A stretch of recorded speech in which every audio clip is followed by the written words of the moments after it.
So you practice the ninja, kind of the flow of ninja and stuff like that. So that's one way to interact with a sphere or a network. Yep.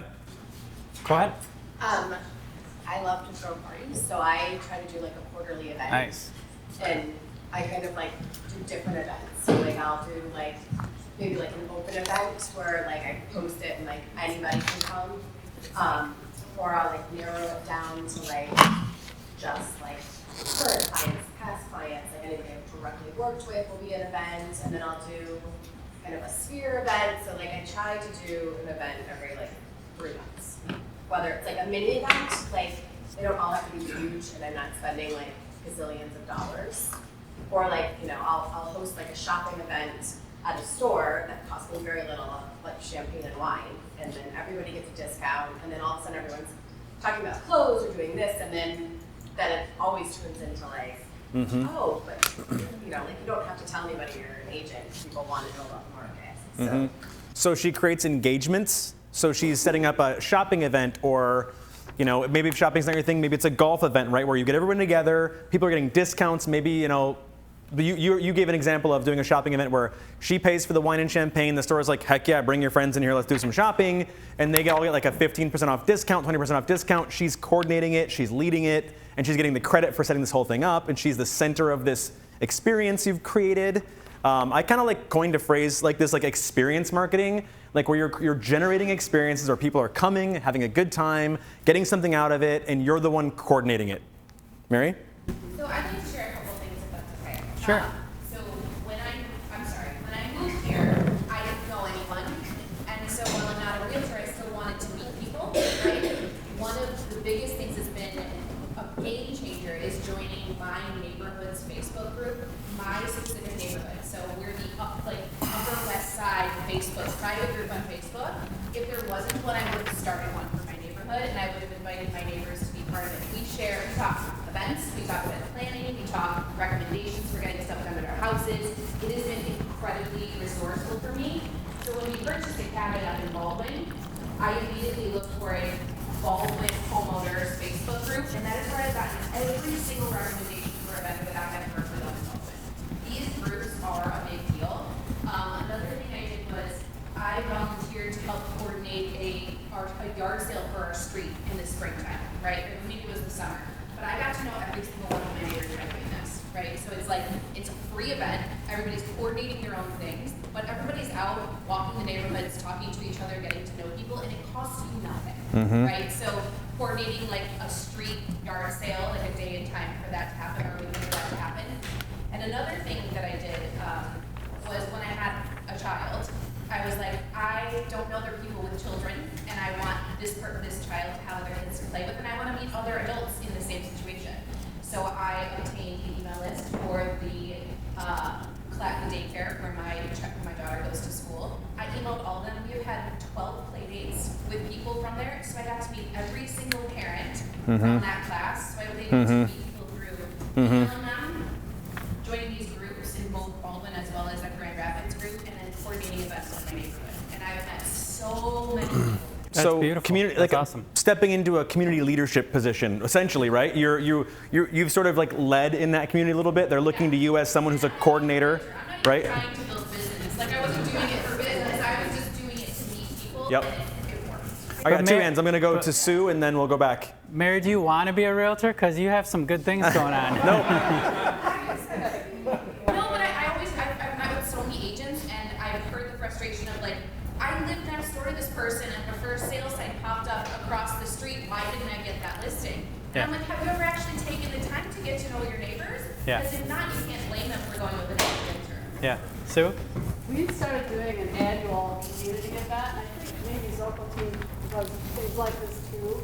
And we're doing something next week called Docs and Dogs. It's document shredding. The company comes out, and then we invite the community. Free document shredding. Yeah, free shredding for the community. Yep. And then last year we did Docs and Dogs. This year we're doing Donuts and Dogs, or Docs and Donuts. Nice. But it's annual. We do it same time every year, and then we go to.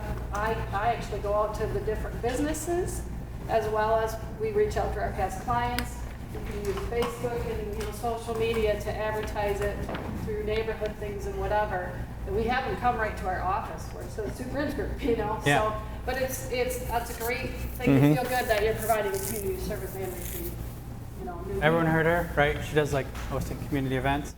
And go ahead. Follow up on what Mary said. So I self-appointed myself the neighborhood social chair, and I started a Facebook group because we had a lot of. I've been there for 9 years, so we've like well before I was in real estate, and we used to be really social. And then there was like an influx of people, and there's like 80 homes in my neighborhood. So then all of a sudden, no one really knew anybody. So I was like, when I got into real estate, and same thing, I'd be like, oh, so-and-so selling that house. And I'm like, this is my neighborhood. I've lived here for 9 years. I know a lot of people there. So I was like, I will be the social chair. And I started a Facebook group. And then I also do 4 events for the neighborhood. And so I do like a ladies' neighborhood. I do a block party. And again, it's nothing to do with real estate. But now everybody in the neighborhood knows that I'm an agent. Yeah. Still have yet to have someone use me, but I've only been doing this for a year, and I'm like, it's gonna happen. Yep. I feel like it's gonna happen, so I'm just staying consistent. But everybody does know at this point that I am an Yeah, that's kind of like a midterm warm. So you're hearing these thoughts about embedding in a community, being a social kind of influencer and stuff. We have heard, I'll get to you, Scott, we have heard that, which are great, which are awesome. Some people go, I don't have a team. I can't do this and stuff like that. And so what I'd like to do is have Paul tell about community engagement, tell about the CMA campaign. This one has come up every time. If you go, what's kind of a way I can get business, kind of warm leads? How do I find that? And everyone goes, do a CMA for them. All right, let's break that down. What does that really mean? So I've got 2 things I want to say to wrap up this community thing here. Yeah. If you guys have not taken Ninja, really quickly I want to give a pitch. We have a free 1-day Ninja coming in June. Please go. It's definitely not cheap. We're putting it on. It's food, breakfast, lunch. Go. It won't be one big pitch for the full Ninja course that's coming in the fall. It'll be valuable. So if you need some inspiration, like Ninja, a couple of people have mentioned it. It's very much about engaging your community. They'll tell you a story in Ninja about this guy who was, the Ninja is based on this guy. And what he did is he built his entire business based on being around the high school and the schools. He would photograph all the sporting events, and he would mail the parents pictures of their kids kicking the soccer ball or taking a shot. And he would just email over and over and over, hey, here's a picture of your kid when he scored his goal, and here's a picture of your kid getting a touchdown. Here's a picture of your kid just like standing by the sidelines, and from his business account. Hey, just thought you might like this. And he was known as like this really great community guy who was sending pictures. And that's all he did to lead generate, and everyone loved him, and he got tons of business because he was just engaging, he was present. Everyone knew he was the guy who took the really great photos with a gigantic camera.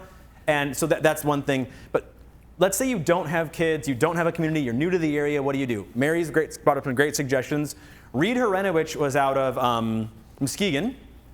He went to U of M, great golfer. But like he'd been gone for 4 years, his community spread out, they weren't coming back to Muskegon, so he was like, I don't know what to do because I don't have a community here, and I'm 21 years old, 22 years old right out of college. So he was like, I have to hustle hard. So what he did, which I thought was really interesting, is he created these Facebook boosted posts, and I'm not sure if they would still fly today with today's standards, but he would do this. And he would say, it was one of these engaging Facebook posts where you would say, would you like to know what your home is worth? Enter your address in here for a same-day CMA. Dropped off to your front door. And so he would pay $50 a day to get this thing out on Facebook, and people would drop their addresses in there. Just ding, ding, ding, probably thinking nothing's going to come of it. So Reed gets these addresses, he does the CMA, and he shows up on their front porch 2 hours later, and they're like, oh my gosh, I thought this was a joke. And he's like, no, here's your CMA. And so he built a business just grabbing people who were like, yeah, I'm curious what my home is worth. And it was same-day CMAs. And like, maybe that's not going to be applicable for all of us. Maybe not all of us want to do this. But he found a way to get instantaneous engagement on Facebook, like same-day engagement. Not like long-term, like, oh yeah, I posted this thing, hopefully they like my post. He was like really looking for real immediate engagement, and he was able to pull engagement out of thin air.